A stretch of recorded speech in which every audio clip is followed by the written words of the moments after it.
Hello, my little creatures of the night. Welcome back. It's been a while. I feel like I've abandoned you a little bit. I know I haven't. Like, technically, I know I haven't. But it's just been a while since making a video, especially when we were doing every single day for a little bit there. But I'm back. I'm out here. And today I wanted to sketch some Victorian fashion.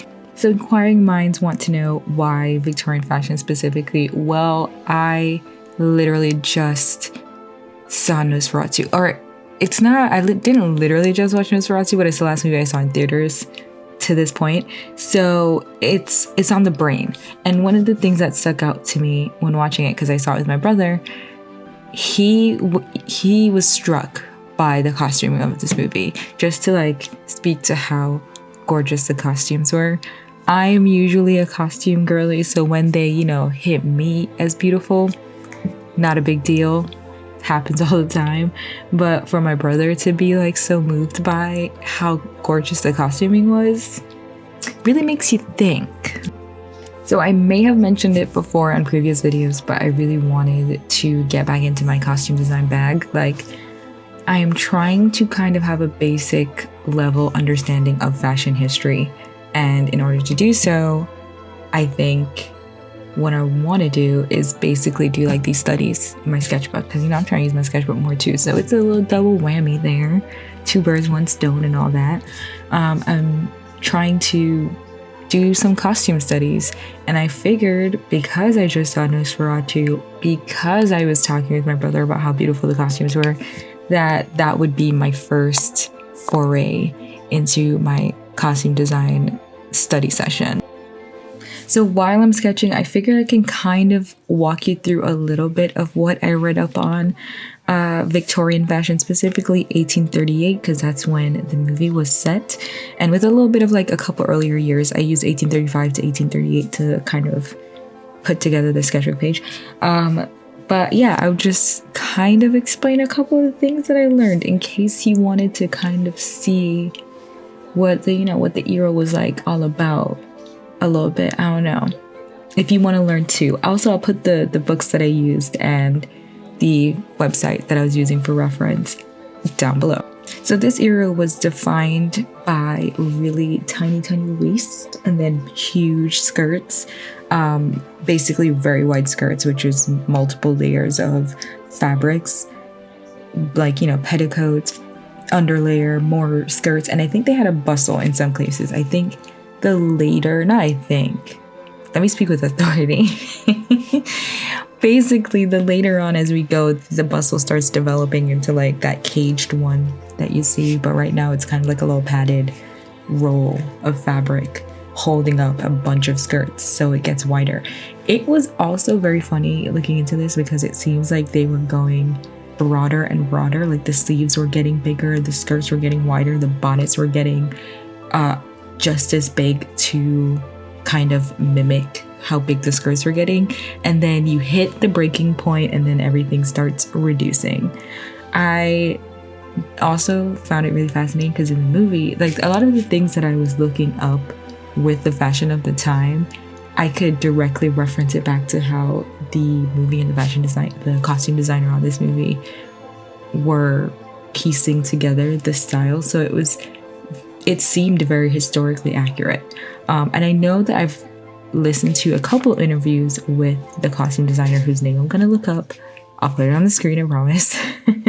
But I was looking up a couple interviews with her, and she talks about the research that went into this, and it shows, girl. It really does.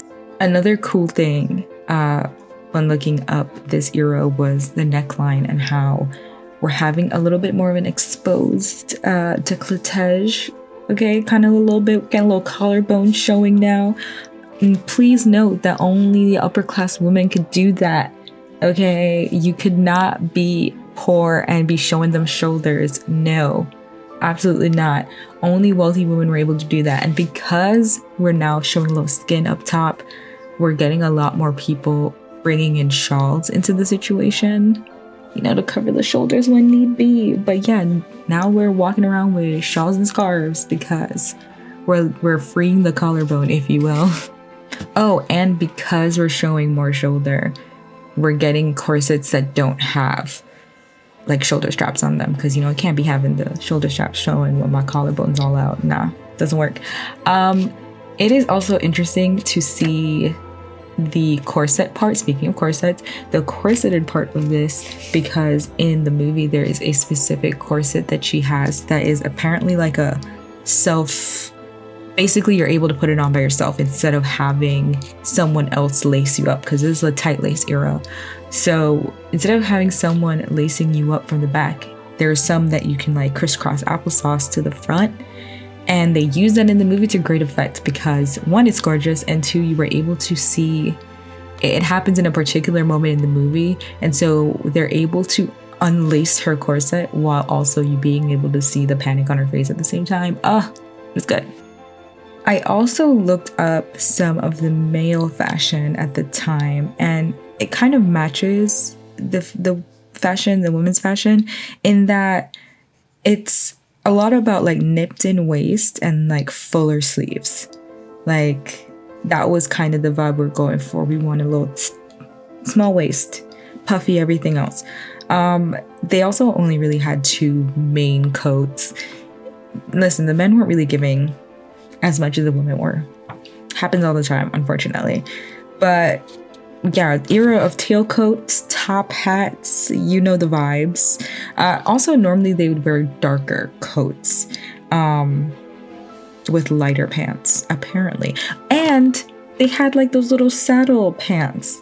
Like they're I don't know if you've ever seen the stirrup pants from like, I want to say the 80s. But yeah, they basically had little stirrups in their pants so that their heel would tuck into their pants and it wouldn't get like rumpled, essentially. Also, this era is very much like bigger and more is better. Like it's a sign of being rich. So bigger skirts, bigger sleeves, more decorative. You're probably wealthy as hell. Middle class women would kind of dress similarly, but obviously they didn't have the funds to go as big as someone who was richer than them would. So it would be a little bit more modest in like embellishments and probably less votes. Yeah, this was kind of just like a quick summation of things that I learned about this era of fashion. I would love to go into it in more detail, and I will. I actually just started a Patreon, which for free members, it's non-paid right now, but I will be talking a little bit more about my art process and the things that went into it. So I think if you tune in, we'll be talking in depth about fashion history, especially Victorian fashion. It's been real. I have to go. Unfortunately, I can't stay forever, but I'll catch you on the internet sometime. You can check me out on all places, including now Patreon, at Momo Steel or Momo Steel Art. All my links will be down below. And like, comment, subscribe, do all the YouTube things also down below. And until next time, my friends, goodbye.